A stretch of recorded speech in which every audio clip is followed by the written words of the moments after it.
Hey, hello and welcome to another edition of our expert series on the outdoor workforce, presented with support from the VF Foundation. Today's session will focus on how to work in the outdoor industry, and I'm really looking forward to the experts we have in store. Before I continue, I'd like to note that we've made closed captions available for this session, which you can enable by going to the bottom of your Zoom screen and pressing Captions, and then Show Captions. We'll also have time for Q&A at the end of today's call, so feel free to use the Q&A function in the chat. My name's Chris Perkins, and I'm a Senior Director at the Outdoor Recreation Roundtable, a coalition of organizations across the outdoor recreation economy. And when you see these logos here, you realize that within ORR's membership is the full diversity of recreation activities across our industry, from hiking and biking to skiing, climbing, horseback riding, hunting, boating, RV, camping, hospitality, motorized, you name it. And this allows us to present a unified voice for the outdoor recreation industry in conversations with federal officials, state leaders, and local advocates. And if you're just joining us for the first time, this is our second session in a 4-part series. 2 weeks ago, we held our first session called The Outdoor Industry is on the Rise. And next week, we'll showcase leaders from 6 academic and trade programs in the outdoor industry, talking about the distinctions between their programs. And on April 12th, we will talk about upcoming trends in outdoor careers. We really hope you can join all these sessions, and they will be recorded and accompanied by resources for new Outdoor Workforce Hub on ORR's website. So before we get into today's content, I thought it might be helpful to quickly remind ourselves about what we've covered so far. Last week, we learned that outdoor recreation spans all corners of the United States and generates $862 billion as an industry nationwide, along with 4.5 million jobs for the American people. Over half the population, hundreds of millions of Americans, do these activities every year, more than ever before, as the pandemic has really reminded us how valuable the outdoors are to all of us. And outdoor recreation takes place in all sorts of areas, from far-off canyon to local urban park. And for this reason, many diverse types of organizations across sectors support the outdoor recreation economy, as shown here in this graphic from Oregon State University. And with organizations like these helping support the outdoor recreation economy, the variety of career paths available to prospective talent is also quite diverse, including jobs in the trades, manufacturing, infrastructure design, entrepreneurship, retail, public policy, and so many more. And ORR has a report showcasing the wide diversity of jobs in the outdoor industry, categorized by technical specialists, public engagement, and integrators. And lastly, we really wanted to drive home one thing in particular. Outdoor careers do not require outdoor experience. So many talented people in our industry didn't grow up camping, skiing, or hiking. In fact, most jobs don't require this experience. Outdoor workers have all sorts of passions and skill sets, from technical expertise and hands-on manufacturing, graphic and apparel design, advanced business analytics, or critical thinking skills required to lead organizations. So for these reasons, many people actually pivot into the outdoor industry from other industries, and their skill sets are immediately valuable. In fact, I think there's a corollary to add on today. Many outdoor careers take place indoors due to the nature of work needed to support today's recreationists. And in the chat, I will link all the relevant resources from last week's call. And that brings us to today's experts. And let me just tell you how excited I am that these 3 could join us, because if someone were to email me today and ask me, how do I work in the outdoor industry? These are probably the 3 people I would refer them to. So we feel pretty lucky that they were able to join us today. First on the call is Kristen Freaney. Kristen is the founder at Path to Peak Education and Consulting and the former director of the Outdoor Industry Association's Skip Yowell Future Leadership Academy. She also led the development of the association's Outdoor Industry Business Certificate program and is currently running a concurrent series at Oregon State University called Be Bold, which is a 6-week slate of workshops on leadership development for outdoor industry professionals at all career levels. On top of all of this, she's not just a mom, she's a cool mom. I've invited her today to talk about the self-assessment process needed before any of us embark on a career path, and to share thoughts about how we can map our set of skills into outdoor work. So Kristen Freaney, take it away. Awesome. Thanks so much, Chris, for the lovely introduction. I'm super excited to be here with you all today. As Chris mentioned, I'm Kristen Freaney. I run my own organization, Path to Peak Education and Consulting. I also serve as the program director for OSU's Verve Outdoor Leadership program, which is soon to be launching. It'll be launching in August, and it's a new leadership development opportunity for folks working in the outdoor industry.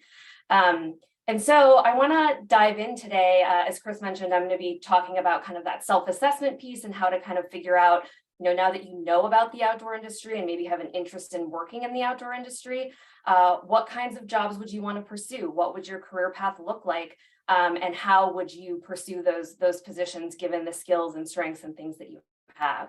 And so first, I want to start by digging into your interests, right?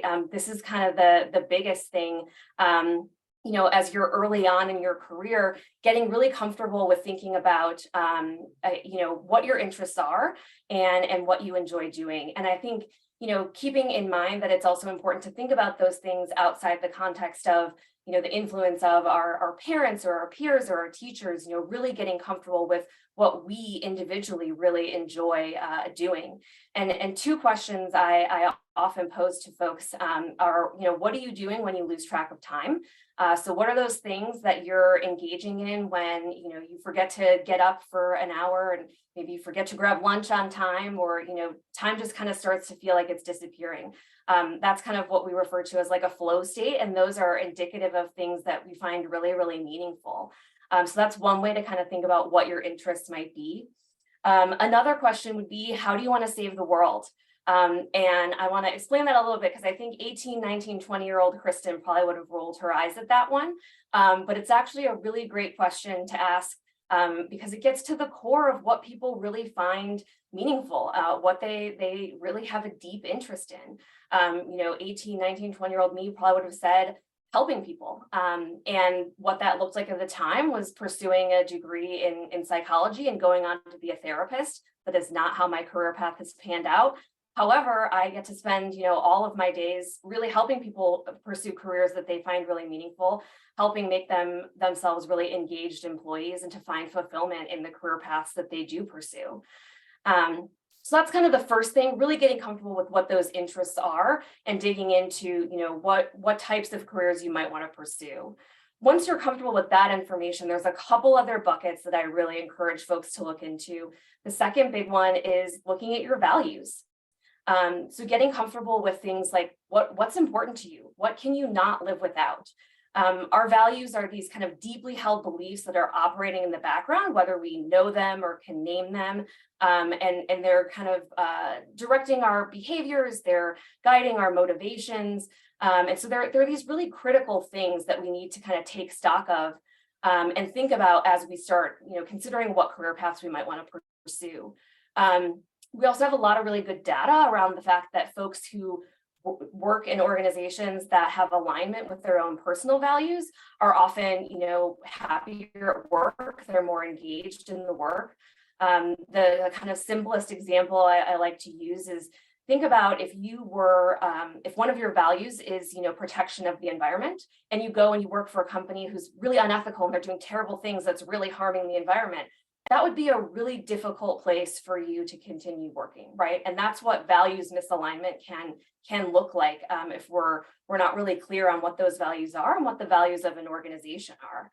So when I think about values, like one of my top values is creativity, right? And so I need to be able to work in an organization that values creativity and allows for innovation and trying things and failing and creating new things. And I know that. And so, when I go out and pursue job opportunities, I really keep that in mind when I'm assessing the organizational culture. Other values might be things like, achievement. You really want a ladder that you can progress up, right? So looking for opportunities in organizations that have really clear career paths. Or it might be, one of your values might be building things with your hands, right? Like creating things that you can see. And so thinking about career paths that would afford you the opportunity to create products or to work on, actual bikes, boats, whatever it may be. So that's kind of the second big bucket. The next one is kind of a combination, and this is strengths and skills. These are two different things, but they have a lot of overlap and similarities, and so we bucket them together. Your strengths are what you're naturally good at, right? So these are things that don't take a ton of effort for you to do really, really well. They're kind of just show up as natural talents for you. And skills are what do you know or what have you learned how to do? So when we think about like strengths and skills, your strengths might be something like taking all the disparate pieces of a project and arranging them. And that might be something that would indicate to you that you'd be great at project management or you'd be great at event coordination. And so maybe there are opportunities within an outdoor company for you to do that type of work. For me, one of my biggest strengths is what some assessments call futuristic, right? And so I'm really good at looking long range, at seeing the big picture of things. And how that's really translated for me is being able to work in roles in outdoor that are really strategic, right? That require strategic planning and require someone to come in and be able to see kind of where we are today, but be able to picture long-term where we could go. When we start talking about skills, skills are really things that you've like kind of built experience around. And those can kind of fall into a couple different buckets. We are going to jump in and talk about skills a little bit more because they're pretty critical here in just a second.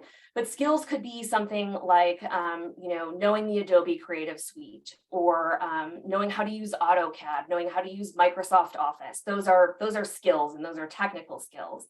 Other things that might be skills would be, critical thinking, collaboration.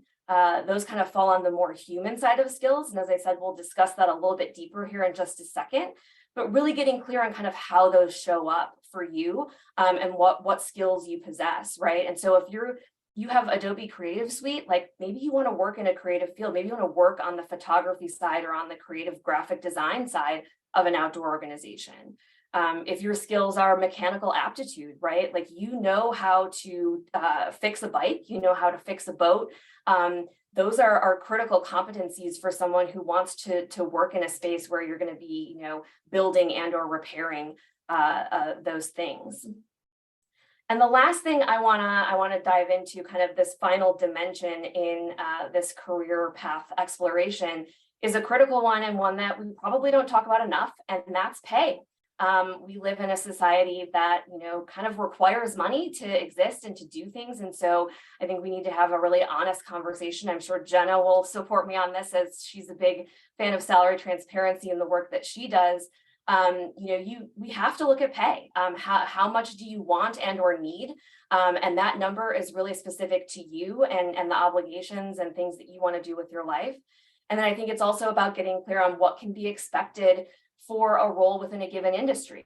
And we actually have a lot more data on this now than we used to, right? With new salary transparency laws popping up across the US, we can get a really good sense of how much you might make in a given role or in a given career path.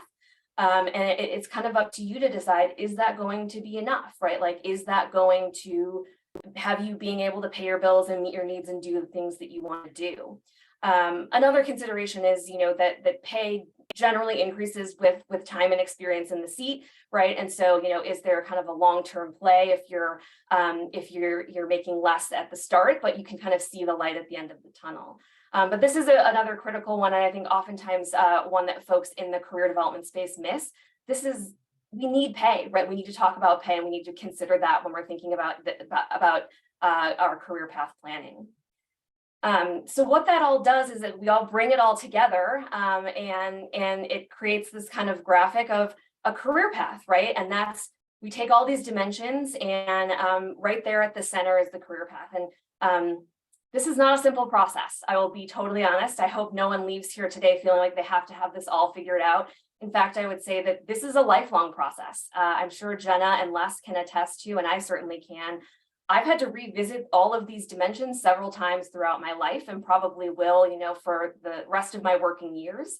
But the important thing I can say is knowing what these dimensions are, understanding how they play into, how we feel about our job and work and career path is really important, because that gives us kind of the language and the knowledge to start having those conversations when we feel like we're not super fulfilled in the work that we're doing, or we feel like we need to pivot and go a different direction. These are the kind of things that we can start thinking of, and just having a place to start in those kind of thought exercises is really, really helpful. So I mentioned really quick that I want to switch gears and I want to talk about skills a little bit more, because skills are super critical. You're going to be hearing a lot about them as you go and apply for jobs. There's a skills section on most job descriptions. And so I just want to get clear on a couple of things around skills. There's two kind of major types of skills. One is technical skills, and those are job-specific competencies and abilities that are really critical to completing the work duties, right? And these are the things that I talked about earlier. These are technology systems, Google Analytics, Adobe, AutoCAD, Autodesk. It's also languages, right? Are you multilingual? Or do you also know programming languages, right? If you're going to be a software developer, that's pretty critical to have some knowledge of those programming languages. It also includes things, right, like that mechanical aptitude that I mentioned, as well as those certifications, right? Wilderness first aid certifications, avalanche safety. There are certain jobs that really require those things of the individual that is applying to them. The other type of skills that we have are these kind of human skills. They've been previously called soft skills. I don't love the term soft skills because they're not soft. They're actually incredibly difficult things to implement in our life. So I refer to them as human skills. And these are more along the lines of those personal qualities, traits, habits, and approaches that impact how you work, collaborate, and interact with others.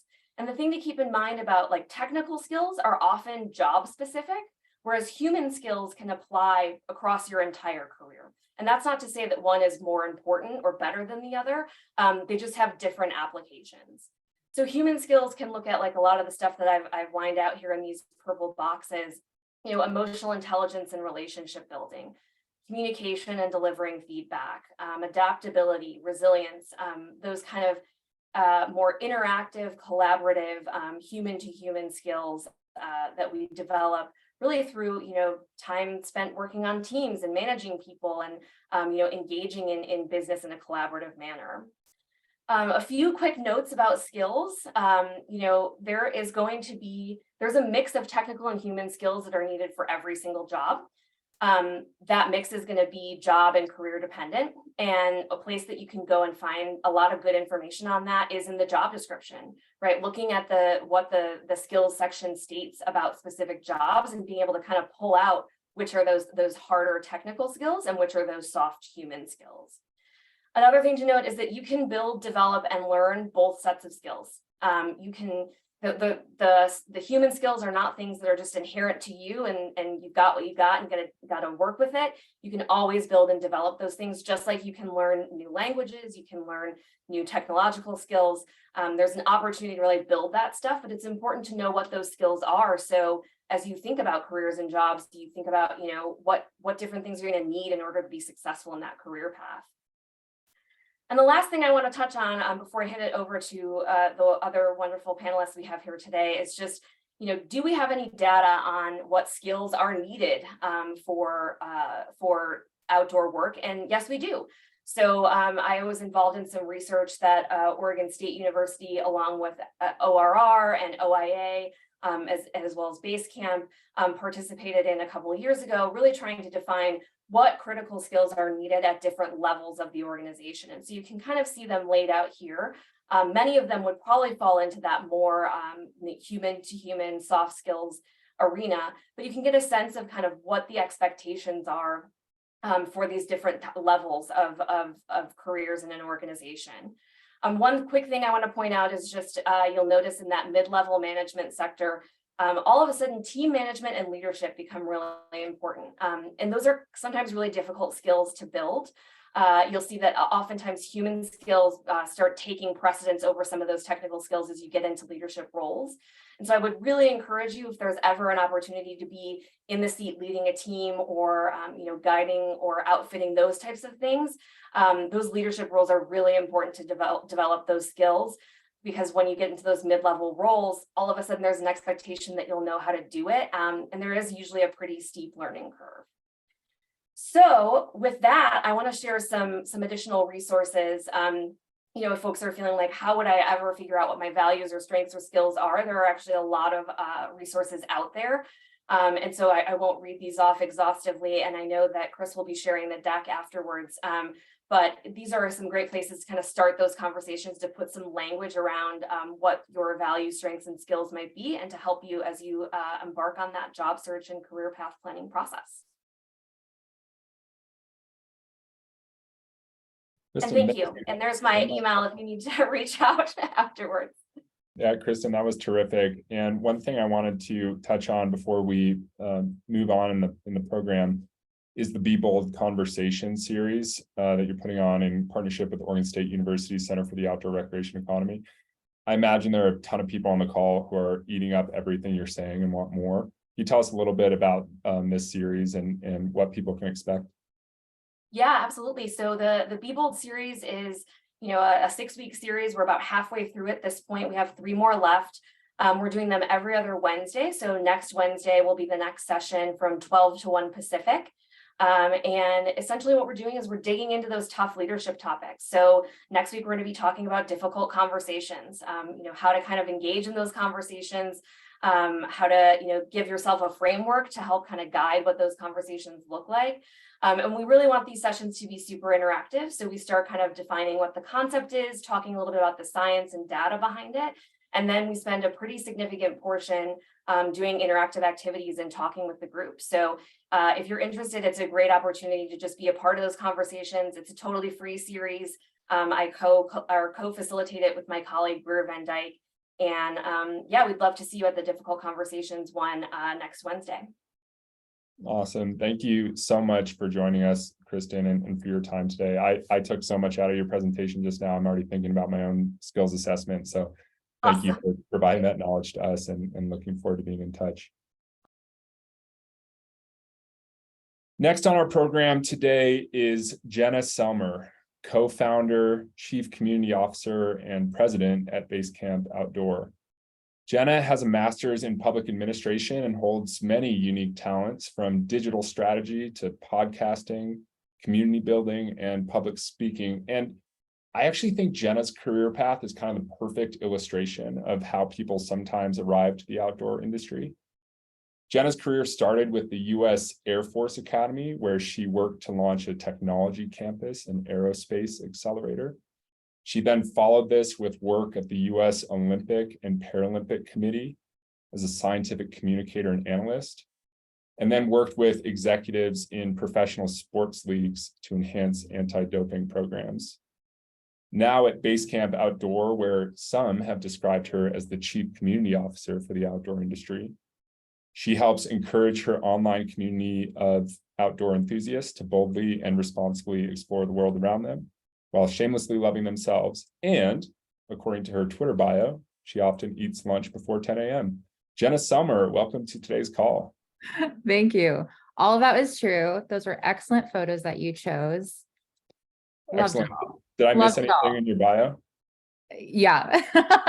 No, you didn't miss too much. And I love that you segued with that, because I am new to the outdoor industry, and most people are like, you just popped up one day and you're just here now and we haven't seen you before. And I think that's a beautiful thing, because other people can do that too. And we need other people to do that too. And there's a lot of hesitancy from folks that are like, I haven't worked here before. Like, do I belong? Yes, absolutely. We need your skills.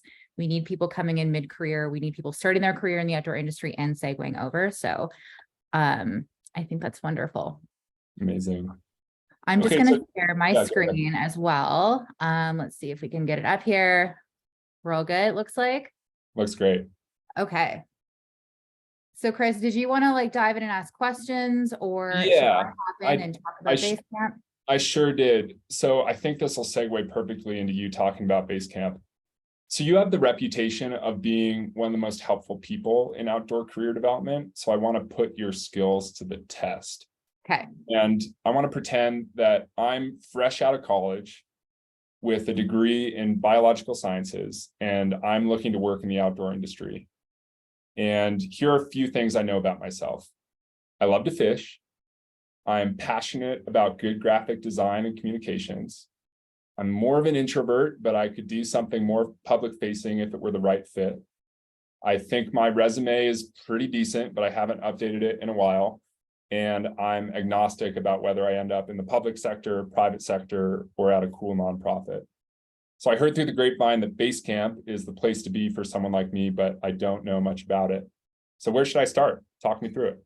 Yeah, you should start by joining Basecamp for sure, because you hit on 5 or 6 things there that you need to do to make your job search holistic, because you can apply for jobs all day, but if your resume isn't crisp and isn't hitting those things and showing hiring managers that you can actually do the work, probably not going to get the job that you want. If you don't actually know what jobs you want or the jobs that exist, you cannot get your dream job if you don't know what that dream job is. So you have to do a bunch of the stuff that Kristen was talking about. And if you're not networking and growing relationships and making sure people are aware of what you do and what you're looking for, they can't help you. So we're going to join Basecamp, which is on the screen right now. It is a Facebook group for now. There are almost 50,000 other people in this group that work in the industry or want to. There are so many experts that can answer questions. So the first thing that I need you to do is join this group. And then I need you to do the work that gets you pretty much where you are right now. Here is what I know about myself. Let me do a quick intro. Please come here. Please look at the rules first. We are stringent about the rules. That's how we keep Basecamp a pleasant place to interact, and it will help your post get seen more. But we would love you to come here and then maybe do an intro post. So I'm just going to scroll down and see if we have one. Maybe not, but people are, oh, this is the best one I've seen lately. This is a great example. You're going to come here and you're going to talk about yourself, and you're going to say, hey folks, here's what I do. Here's what I'm interested in. And you're going to ask a very specific question, whether that's, hey, I love fishing and graphic design. Are there any organizations that combine this? You're really going to come in here and you're going to ask your community for help. A lot of people don't ask for help. You need to. The job search is really lonely and it can really, really get to you. You need to be resilient. A lot of folks are looking for jobs 3 to 6 months right now. It's a tough market right now. It's easy to take personal, but if you lean on your community and you keep building your resources, we can shift that.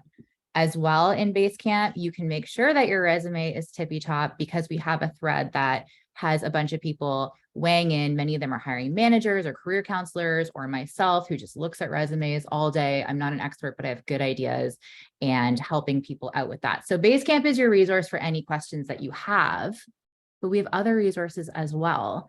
So if you come back up here, and I put all of these links in the chat, but I want to make sure people know where to find them. There's a start here post, and we have a ton of resources for you. So one of those resources, oh, that's the wrong thing. Hold on. One of those resources is our one-stop shop. So this is where you're going to come and get something called our newsletter, and you can also sign up for events. Our newsletter looks like this. And the reason it's so important to get this newsletter or to go to other job boards, I do not want to gatekeep any of them. Greening Youth Foundation, go work with them for sure. Green Job Boards is absolutely amazing. Justice Outside also has a wonderful job board. Basecamp also has this newsletter right to your inbox. The reason that all of these places are so important is because you can now go and you can see, well, these are the types of jobs that are available. Oh, you like fishing? You might want to work for Sims, and here's the type of jobs that's available. Have you ever heard of an integration engineer? I haven't. And I learned of a new job every single week in this industry that I didn't know existed. And it's kind of my job to get careers across my desk. So if I'm learning about new ones each week, everyone else can be as well. And you can just sort of start to narrow down where you fit in the industry and what might be a good call for you. and look at job descriptions and understand, oh, that one has skills that I actually have. Ooh, that really excites me and gets me daydreaming. Why is that? Which of those skill sets are pulling to me? And you can start to narrow down precisely what you want to do. And once you know precisely what you want to do, it's much easier to make a plan and go after that job. Because if you show up in Basecamp and say, I love fishing and I love, like, that's it. I just know that I love fishing. What's out there for me? It's harder to help you. But if you're like, I want to work at Sims Fishing as a graphic designer, or I want to work at Yeti as a graphic designer, amazing. Because the graphic designer for Yeti is probably in this group and can maybe give you some advice. Or some people can say, ooh, I've worked at Yeti before. Here's how you get in. Or, oh, I know this other graphic design position that's super similar to that. Maybe you want to check out that one as well. So the more narrowed down you can be about your job search, the more that you can then rely on these resources. Another thing that I would love for folks to do is participate in networking a bit more, because you can apply for jobs all day. Like I said, you can narrow down what you want to do, but if you're not networking, your chances of getting a job are just simply lower. A lot of jobs are not even posted. It's someone being like, I need to hire somebody and I don't have time to go through the full hiring process and I need a graphic designer. Hey, Jenna, like, who do you know? And it can be me or it can be anyone else. Off the top of my head, the graphic designers that I know do that job and do a good job and are not going to embarrass me if I put their name forward. So they do a good job. That's who I'm going to be floating. So making sure that people know what you do and how well you do it, and will bring up your name in places and spaces, is almost as important as applying for jobs proactively. And that's really also how you get a job when you're not looking for it, which is really the place that you want to be. You want jobs to come to you. You want to attract them. You want to be seen as an expert and as an authority, and you want to be headhunted for those roles that are ideal for you based on your skill sets and based on the type of, organization you want to work with. And then you can discern if that's a good opportunity for you based on your values and based on their culture, and if that's a fit for you, or if that's going to be a challenging situation for you, or if they're paying you $30,000 more, which is amazing. And by the way, a tip you didn't ask, you should be changing jobs probably every 2 to 3 years if you want to really, really optimize your income. That's the job situation right now. If you're not asking for a raise every single year at your job, and most people are not doing that, and not all jobs can afford to do that, the best way to continue your growth trajectory is to actually look for a new situation every 2 to 3 years. So I do want to throw that out there. But networking is really important. So opportunities like this through Basecamp, we're doing this in Portland, Oregon in April, and it's completely free to come. And we're not the only organization doing things like this.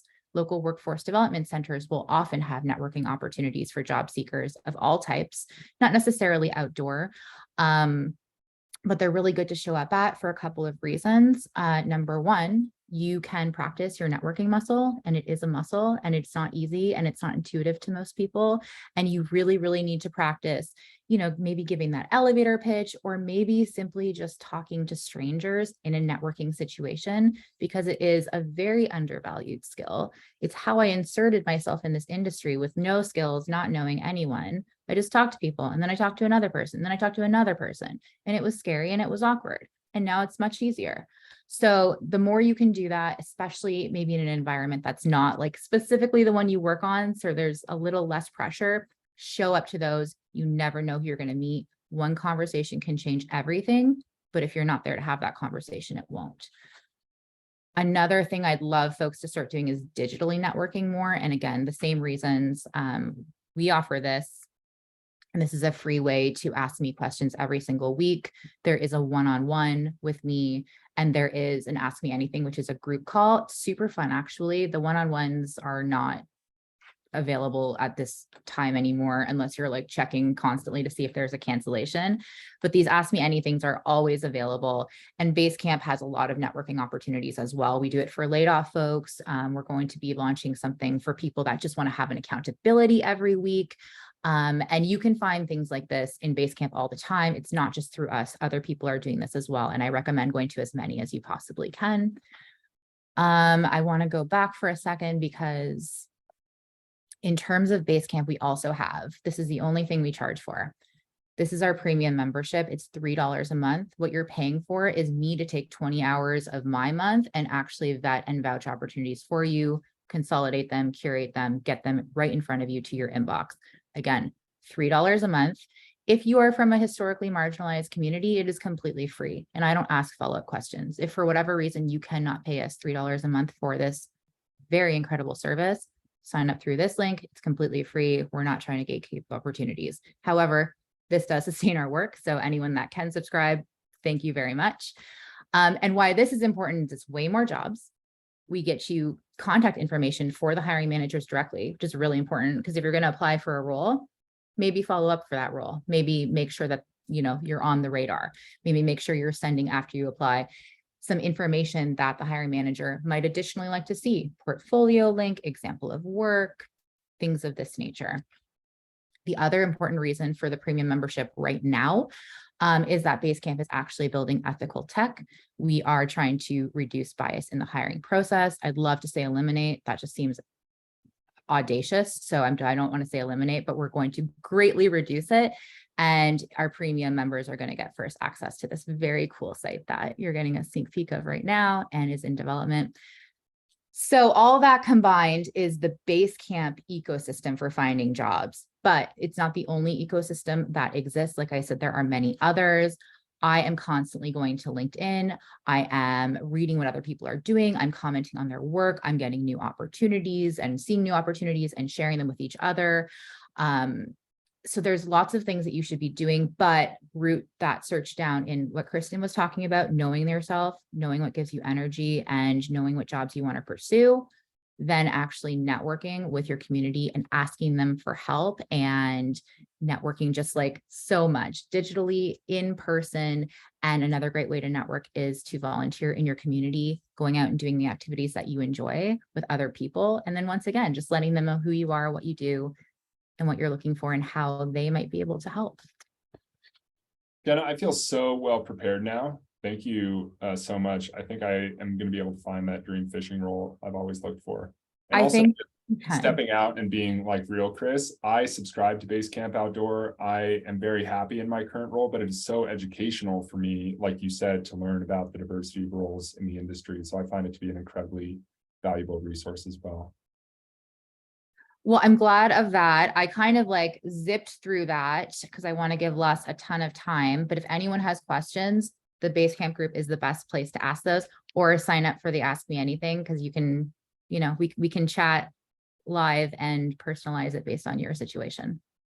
There is a question in the chat, which I'm going to have you answer virtually, Jenna, so we do make time for us. But thank you so much for joining us today. It was so awesome to hear from you, and I really appreciate your wisdom. So thanks. Yeah, thanks, everyone.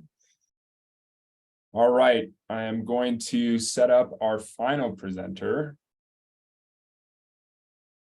Lesford Duncan. Lesford Duncan, who also goes by Les, is the CEO at the Greening Youth Foundation with a background in public management in both the nonprofit and government sectors.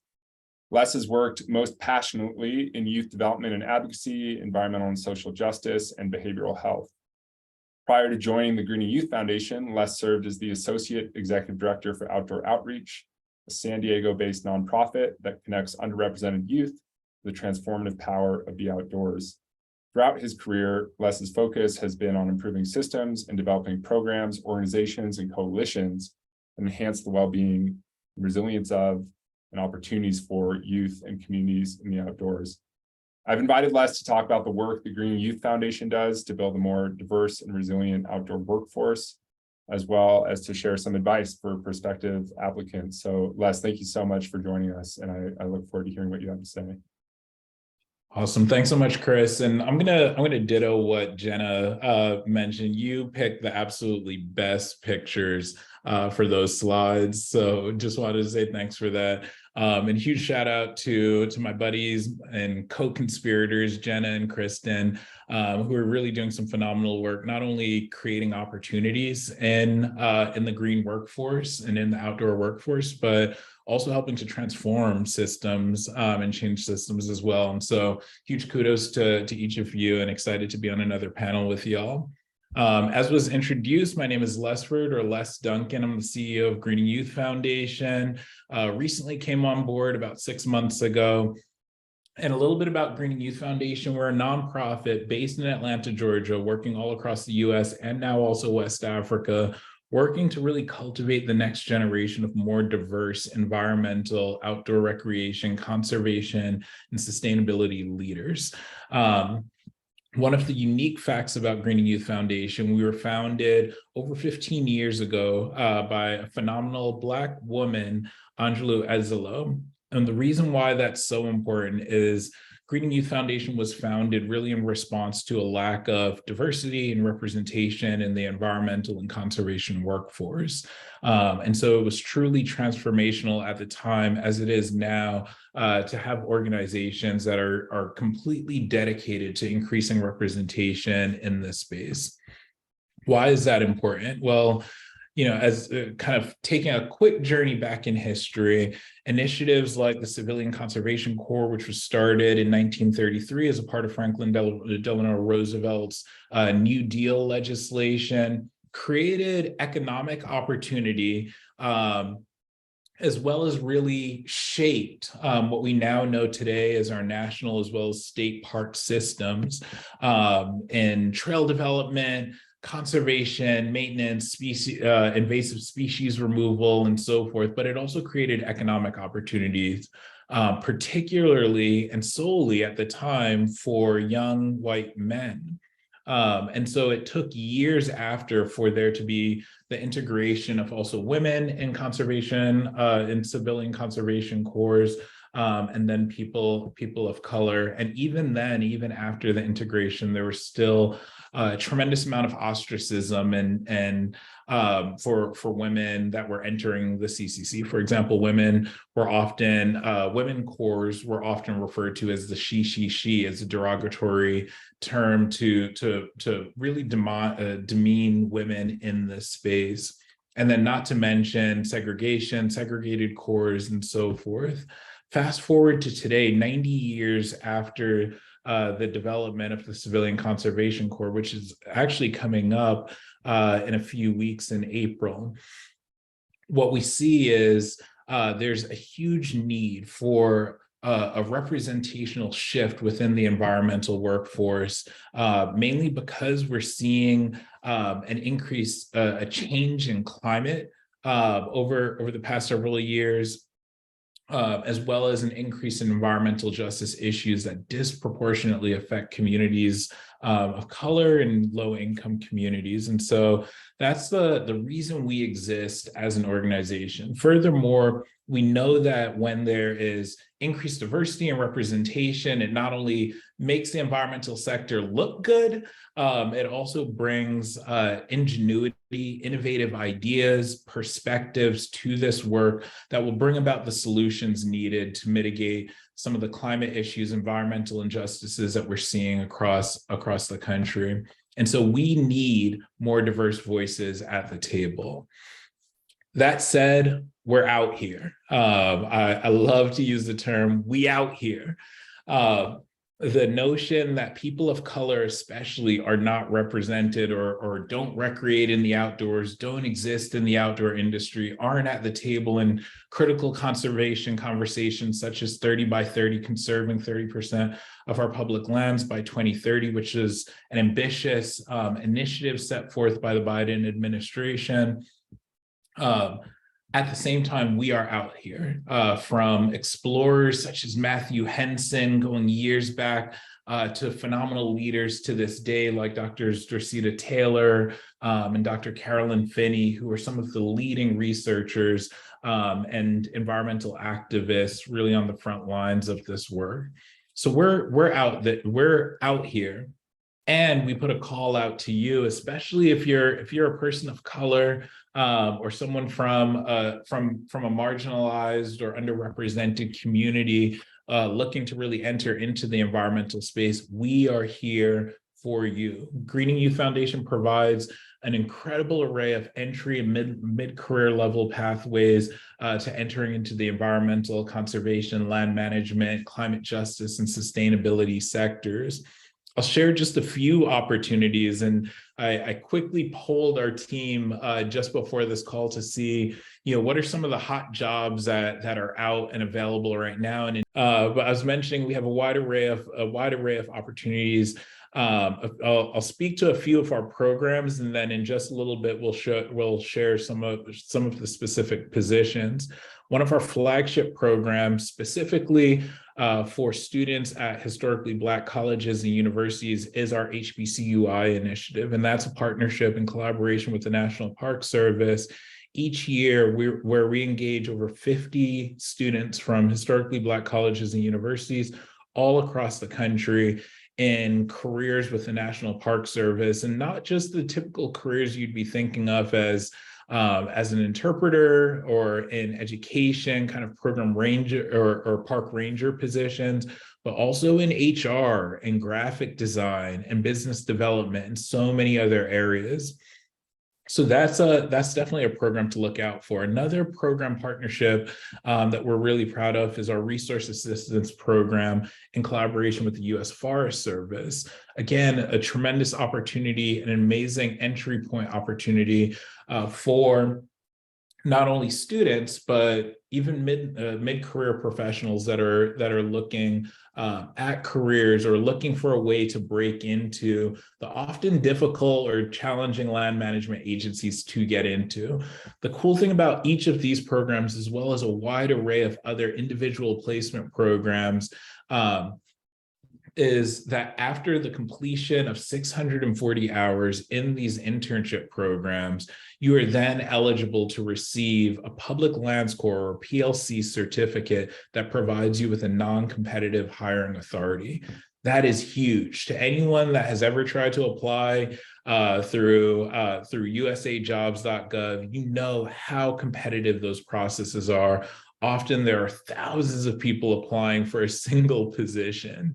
And so what a non-competitive hiring authority does is it gives you the ability after your internship, if you're doing extremely well at that internship, you've built a relationship with your supervisor and they want to keep you on, they're able to bring you on board without having to go through as extensive of a recruitment process, as well as you're eligible for other positions across federal land management agencies across the country. So that's a really unique advantage to our programs.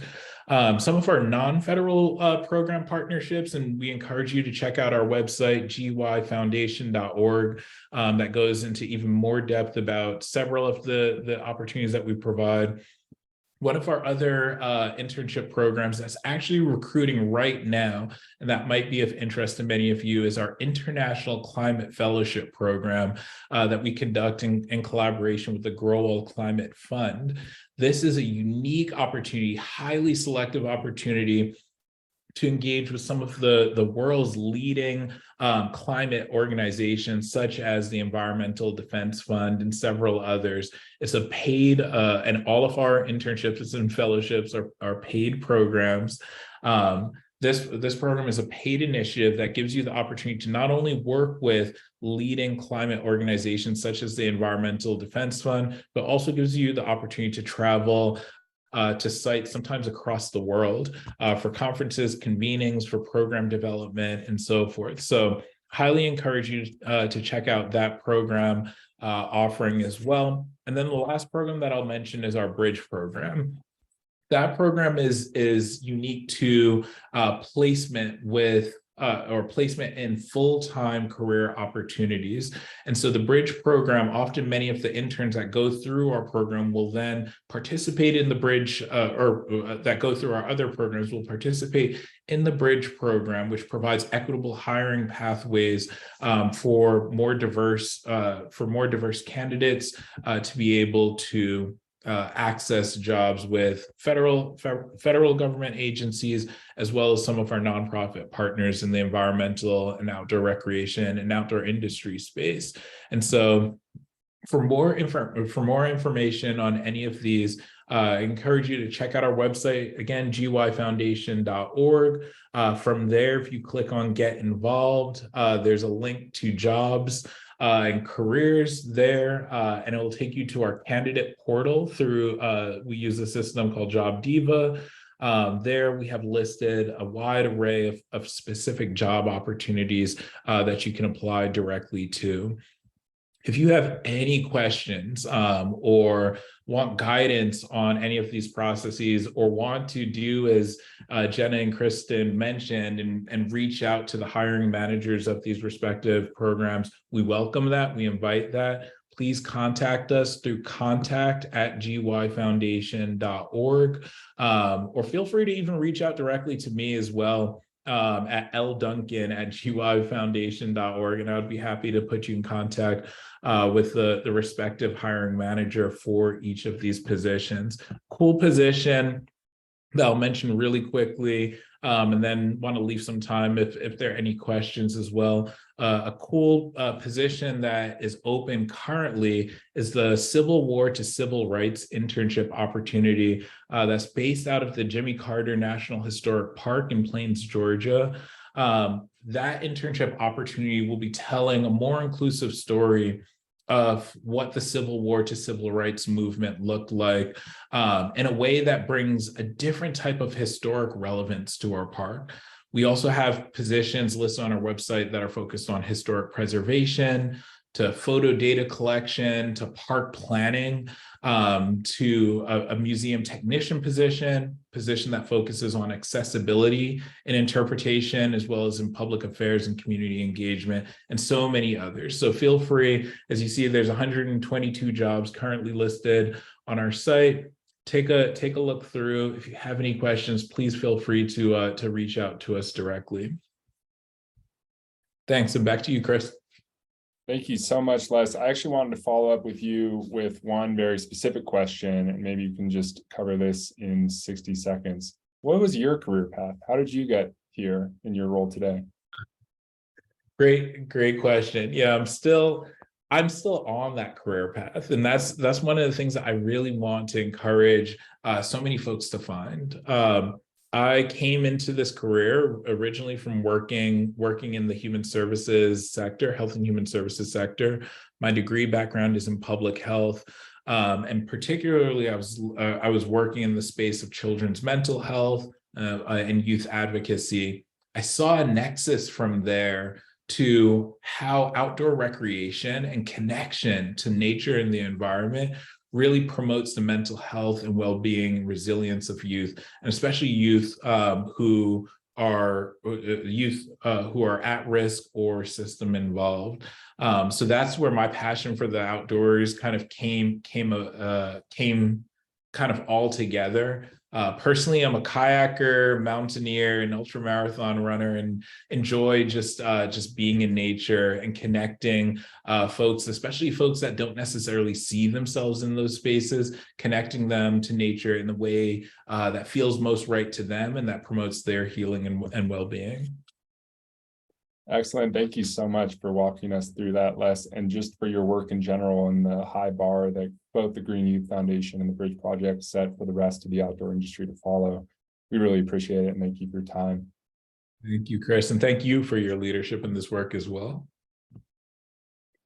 Well, today, no surprise, has been awesome. I've learned so much from Kristen, Jenna, and Les. And as a reminder, this is the second in a 4-part series. Our next one will be next week at the same time, called Career Development for Outdoor Professionals. This is going to feature 6 leaders from academic and trade programs across the United States that are connecting people to the outdoor recreation economy. And we hope you can join. Thank you so much for being here, and have a great day.